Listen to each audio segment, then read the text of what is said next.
What strategies have you used to help promote diversity within the organization? So Broadridge is very committed to diversity, and even before I arrived, I've been there not quite 6 years at this point, they had established an Executive Diversity Council, which is made up of our members of our executive committee and several people from the next layer as well. So we have a very diverse group in this council. And that group meets quarterly and reviews our metrics. So we look at representation at our senior-most levels and at the next layer down. And we have also implemented associate networks. So we've got 3 right now. We'll probably be building more over time. And those associate networks, like employee resource groups, help to engage folks across the organization. We've also put in place some talent mentorship and sponsorship programs over the years. We conducted a mentorship program for about 3 years, and we decided that we needed to get even a little bit more aggressive and have true sponsorship from our senior execs of the top talent that we wanted to move and develop into executive roles.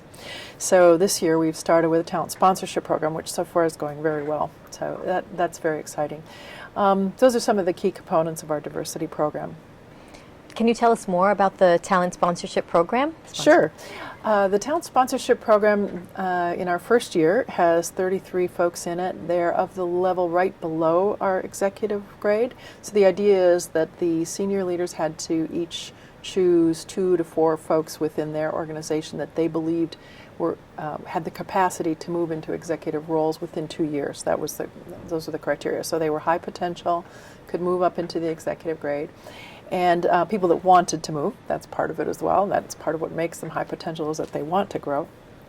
And we didn't exclude white males, but we focused on diverse, women and people of color. And we built a program that had them do a self-assessment first about their own competencies, and then they did an individual development plan. We have a leadership competency model with 12 competencies, so they were assessing themselves against those. And then they identified the ones where they were strong and the ones where they would like to grow. And so we put all of their development plans together and looked through the whole 33, and we found where the commonalities were. We built like a heat map. Here were the competencies and here are the people, and where were we strong and where did we need more development. And so out of that we built 4 quarterly programs where all of the associates in this program will get together, and we'll bring in outside speakers and some of our other executives to talk with them about these topics. So for example, the first one was about building a business case.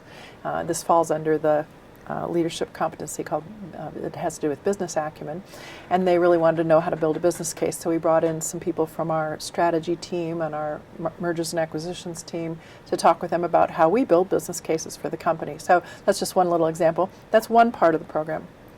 Then each of the senior leaders is meeting in pairs, actually. So I told you they'd have 2 to 4 people for each of them.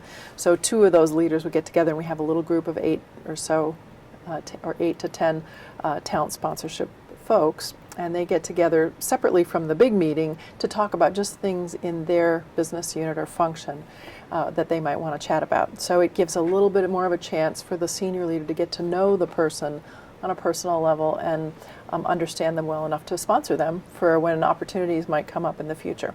So those are some of the parts of the program. And then we'll continue to do updates to their individual development plans over time. And of course their managers, their immediate managers, are also involved. Mm-hmm.